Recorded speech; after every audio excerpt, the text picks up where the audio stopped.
Magic. I loved it, Nicky. Magic. You look like you've just come off that movie, The Artist.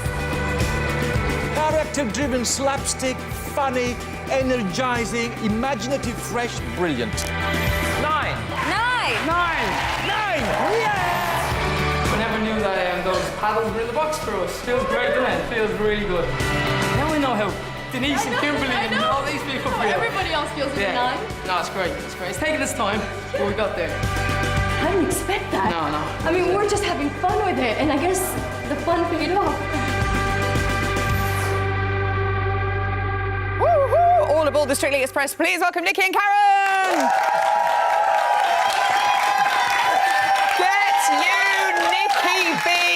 I knew you had it in you. 36, best score yet. What a night. You'll never forget that, surely. No, not at all. It was brilliant. It was absolutely brilliant. And like I said there, it took us time coming, but I suppose it just goes to show what hard work does. You know, we were that close to going home last week.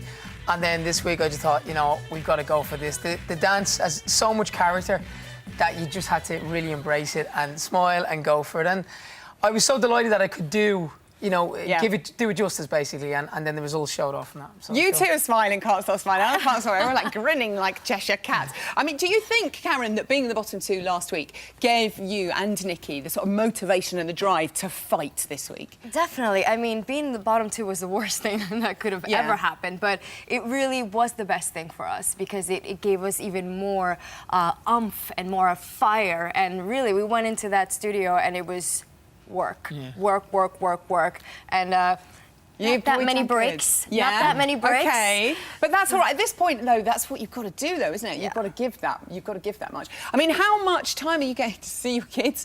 Do you get to see them very much at all? Is the balance all right now? Well, I've been able to balance it because I've been training in Ireland. But lots of people said to me before, Strictly, you know, it does, you know, take over when you're on it. But it's for such a short space of time in the big scheme that you can look back and have no regrets. And you know, I think, like I said, when that bottom two happened last week, it's like, I don't want to be here again. I want to be in this, you know, for as long as it possibly can be. And as Craig said, the competition now is so tough. You know, it really, really is. And it's like, you know, it's the survival of the fittest now. It's who can actually dance it, you know, when the pressure's on. If you're in the bottom two, can you raise your game?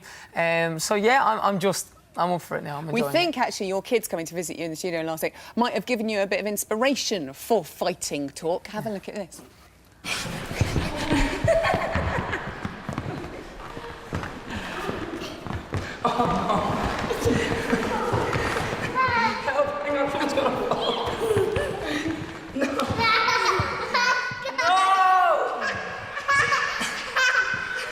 I thought the judges were bad.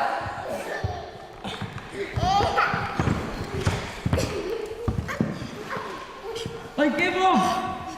I give up! I surrender! Oh, they're so cute! They're gorgeous! And you know what? I think they're watching now, so that's great. Oh, they'll love that. All their mates at school, that was you. And I love the little girl at the end. So is the Charleston your favourite dance so far? I think so. You know, I've looked a lot. I watch back all the stuff that we do. You know, especially when the judges, you know, you take their points and you try and make it better. And I think for this one, because of the buzz around it, when I was walking backstage in the corridor before, people were saying, that's a good dance. If you can get it like that, like it was in rehearsal, it'll be great. And yeah, I think it was my favourite. Excellent stuff. We did a little poll, by the way, a little vote on the Strictly website to see all your fans which Westlife song they would most likely to dance to on the show. Can you guess which one they voted for? Well, I think the most popular one would be Flying Without Wings, but World of Roan has a bit of tempo, so I'm going to go with World of Roan. This is the one they voted for. Let's see if you're right. I'm in love with an Humpty girl. There you go. The people have spoken. Let's do it. Keep me in, we'll do it. I don't think you can do an Argentine tango to that somehow. That's what you're doing this week. How is it? How's it? It's only sort of day one, really. I mean, it's gone well. It's you know, you looked at Vaughan on the weekend, and I listened to what the judges said to him, and they felt he didn't deliver it, didn't tell the story of the dance. So what's been my strong point so far has been the characters I think we've done. So, you know, from the mask, the tango. So I think with this, it's about, you know, kind of really delivering the performance. How's it looking, Karen? It's looking good. OK. I can feel him right here. Oh, yeah, as long as he's leading you. Yes, I feel him here. That's good, feeling him right there. I'd quite like to feel him right there. Good luck with your Argentine tango. I didn't say that. Nicky and Karen! Thank you. Oh, big goodie. Earlier on, Bruno set us another Strictly conundrum. What was it, strictly true or strictly